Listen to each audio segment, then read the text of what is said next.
Pasca panen tanaman kakao ya. Jadi kali ini kita lanjutkan untuk materi kita yaitu tentang proses penanganan pasca panen kakao ya. Jadi ini adalah tahapan lanjutan penanganan setelah panen ya. Jadi setelah buah kakao dipanen, maka ada beberapa proses penanganan lanjutan sampai dia nantinya menjadi biji kakao kering.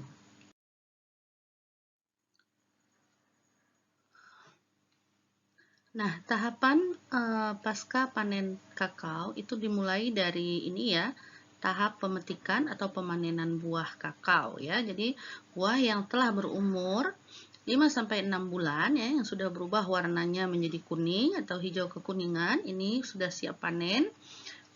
Maka dilakukan pemanenan. Nah, biasanya pemanenan kakao ini harus dilakukan dengan menggunakan gunting ya, supaya tidak merusak dahan, atau boleh juga dengan benda yang lain, tetapi jangan sampai merusak bagian batang dari pohon kakao ini sendiri. Nah, setelah dilakukan pemanenan, biasanya buah dikumpulkan dalam suatu tempat tertentu, kemudian untuk dilanjutkan ke proses pemeraman. Proses pemeraman ini bermanfaat untuk menyeragamkan kematangan buah, kemudian juga mengurangi pulp kakao, nantinya juga dapat mempercepat proses fermentasi. Nah, setelah pemeraman dilakukan, yang biasanya itu dilakukan selama 3-10 hari, kemudian dilanjutkan ke tahap selanjutnya, yaitu pemecahan buah. Nah, buah kakao yang telah dipanen ini biasanya dipecah. Nah, pemecahan buah juga harus menggunakan benda tumpul ya, bisa kayu, ataupun jika menggunakan benda tajam, jangan sampai mengenai bijinya, sehingga nanti kalau bijinya yang terkena, maka akan rusak. Nah, selanjutnya setelah pemecahan, maka dilakukan sortasi. Sortasi ini yaitu untuk memisahkan bagian plasenta, kulit, dan biji yang akan difermentasi, serta mensortir antara biji yang rusak dengan biji yang bagus. Kemudian dilakukan proses fermentasi, pengeringan. Nah, nantinya setelah pengeringan dilakukan lagi sortasi biji kering dan pengemasan dan penyimpanan.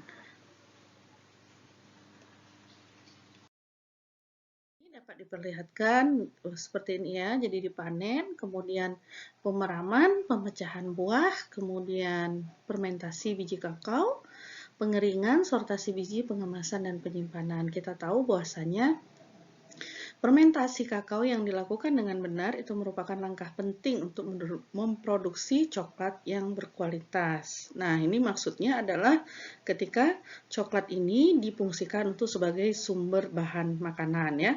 Kemudian, fermentasi biji kakao juga dianggap sangat penting karena dapat meningkatkan perubahan biokimia dan konsentrasi prekursor dalam biji kakao. Jadi, ini adalah pengaruh terhadap rasa, aroma, dan kualitas kakao ya. Jadi, berkaitan dengan cita rasa. Nah, selanjutnya ini adalah proses fermentasi biji kakao. Jadi, proses fermentasi biji kakao itu ada beberapa macam. Yang umumnya dilakukan secara spontan, artinya tidak ada penambahan zat-zat lain ke dalam biji kakao. Jadi hanya murni kandungan dari pulp kakao yang didiamkan beberapa hari ya, bisa itu 4-7 hari dalam wadah tertentu ya. Bisa ditumpuk, dimasukkan dalam keranjang, di dalam kotak kayu seperti ini ya, atau ditumpuk seperti ini. Nah, ini adalah proses fermentasi biji kakao secara spontan. Ada kalanya proses fermentasi itu juga dilakukan dengan bantuan mikroorganisme ya, diberi tambahan ya sebagai mikroba yang difungsikan untuk mempercepat proses fermentasi atau memperbaiki kualitas dan lain sebagainya. Nah, jadi proses fermentasi ini keberhasilannya akan dilihat dari kualitas biji kakao pada akhir proses fermentasi. Kemudian dia juga dapat mengurangi pulp, mempercepat proses pengeringan nantinya, mengurangi sepat dan pahit, pengembangan aroma, warna, aroma, dan rasa. Kemudian di dalam Proses fermentasi biasanya juga terjadi perbedaan jenis kakao ya. Jadi lama proses fermentasi itu dibedakan lagi. Kalau misalnya kakaonya adalah Criollo, Forastero, Nacional, dan Trinitario, itu akan membutuhkan waktu fermentasi yang berbeda. Nah, cara dari fermentasi ya, metodenya ini tadi bisa itu ditumpuk, digeranjang, atau ini juga akan memberikan perbedaan pada kualitas biji kakao di akhir proses fermentasi. Nah, ini adalah faktor-faktor yang mempengaruhi proses fermentasi. Ada itu kematangan buah ya. Jadi, buah yang matang itu biasanya memiliki kandungan gula yang tinggi, sehingga aktivitas dari mikroorganisme itu lebih tinggi dan berpengaruh kepada kenampakan biji, rendemen, dan kualitas biji kakao yang dihasilkan nantinya. Kemudian ada rasio pulp dan biji ya. Ini juga berpengaruh terhadap aerasi, asam laktat dan asam asetat selama proses fermentasi. Jenis kakaonya ya, tadi ada kakao yang kakao mulia atau kakao linda ya, atau fine cocoa dan bulk cocoa. Kemudian ada lagi iklim dan musim. Perbedaan iklim dan musim ini juga berpengaruh pada jumlah pulp kakao serta rendemen biji kakao yang dihasilkan nantinya. Kemudian ada proses pengadukan. Pengadukan ini adalah untuk menjamin keseragaman suhu dan aerasi udara agar proses fermentasi berlangsung dengan baik. Kemudian lama proses fermentasi ya. Jadi proses fermentasi biji kakao itu umumnya 3-7 hari.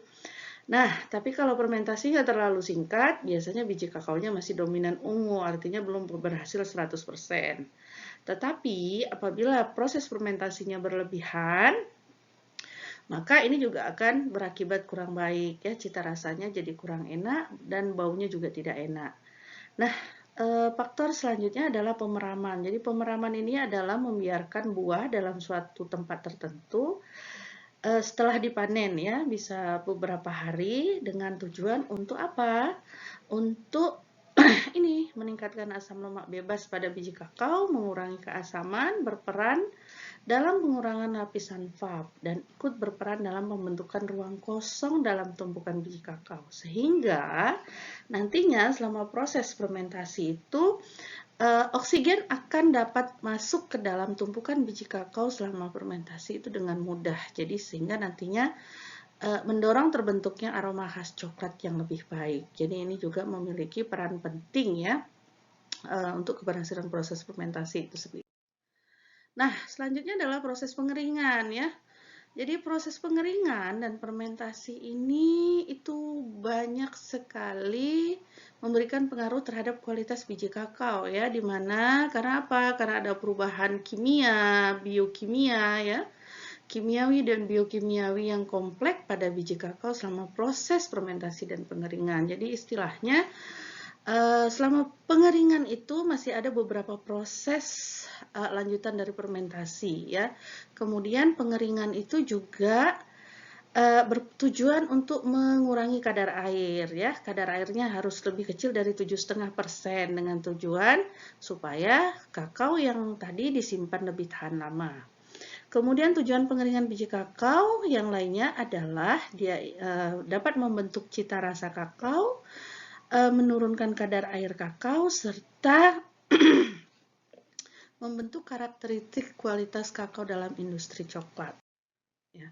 Ini adalah metode-metode pengeringan yang biasa dilakukan. Ada yang dijemur menggunakan para-para atau di ini ya. Kemudian ini ada yang menggunakan naungan juga dengan tujuan. Jadi kalau hujan atau apa, ini prinsipnya seperti efek rumah kaca ya. Jadi lapisan ini bisa menyerap panas dan menyimpan serta nanti membuat kakao lebih cepat kering. Ini juga ada alat pengering buatan ya. Jadi ini pengering buatan untuk mengeringkan biji kakao. Nah, ini masih bentuk para-para juga. Kemudian dari kualitas biji kakao itu sangat menentukan mutu produk olahan yang dihasilkan nantinya. Jadi biji-biji ini yang nantinya dapat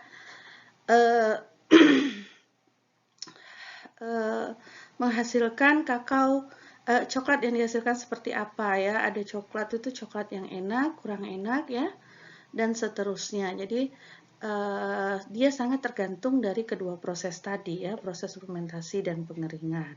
Adapun beberapa kriteria yang diperhatikan untuk kualitas biji kakao itu biasanya dilihat dari jumlah biji per 100 gram, kemudian dari derajat fermentasinya, ya, keberhasilan proses fermentasinya seperti apa, kemudian nilai kadar airnya biasanya tidak boleh lebih dari 7,5%, biji cacat, biji rusak, kemudian warnanya seperti apa jika dibelah, aroma, baunya seperti coklat atau tidak, kemudian kadar lemaknya, kadar air, pH, dan indeks fermentasi.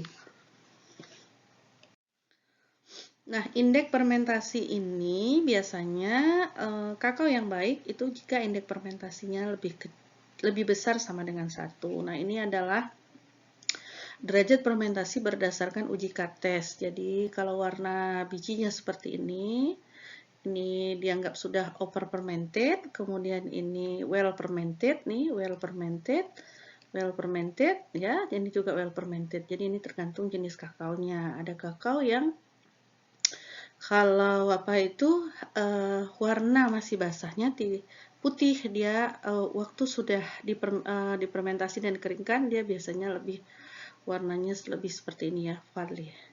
Kemudian ini adalah ciri-ciri biji kakao yang tidak difermentasi. Nah, kalau biji kakao tidak difermentasi, dia bijinya itu pejal, kemudian warnanya juga lebih gimana ya, warnanya itu lebih gelap seperti ini. Kemudian juga di dalam biji kakao ini tidak terbentuk rongga, tidak seperti yang ini, ya. Dia seperti terbentuk rongga-rongga di dalam biji kakaonya. Kalau yang ini seperti bantet begitu, pejal bentuknya. Kemudian aromanya juga kurang aroma coklatnya. Kalau dicicipi, rasanya itu biasanya lebih dominan pahit dan sepat, ya. Nah, ini adalah yang agak setengah violet, setengah brown, artinya proses fermentasinya kurang sempurna. Ya, ini dilihat dari penampakan dari uji KATES-nya. Ya, inilah. Kemudian ada beberapa persyaratan mutu biji kakao yang sesuai dengan SNI, ya, yaitu SNI 012323/2008. Ini seperti tertera pada tabel ini, ada berapa harus rangka hidupnya minimal, kemudian kadar airnya, berbau asap atau tidak, ya. Jadi kalau dikeringkan dengan menggunakan alat pengering buatan, bisa jadi kalau diasapi mungkin nanti baunya jadi berubah menjadi bau asap dan lain sebagainya. Kemudian kadar benda asing, kalau dijemurnya mungkin di pinggir jalan atau apa, mungkin ada batu dan sebagainya, dan lain-lain. Kemudian ini adalah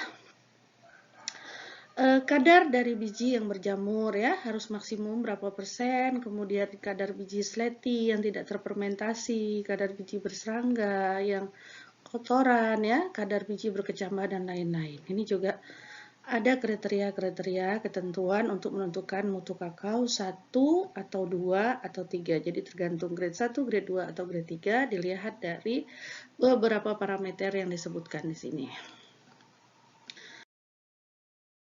Nah, selanjutnya setelah kakao difermentasi dan dikeringkan, biasanya kakao itu akan mengalami penyimpanan atau penggudangan, ya. Setelah disimpan, digudangkan, yang nantinya akan diproses menjadi beberapa produk olahan, ya. Jadi produk coklat.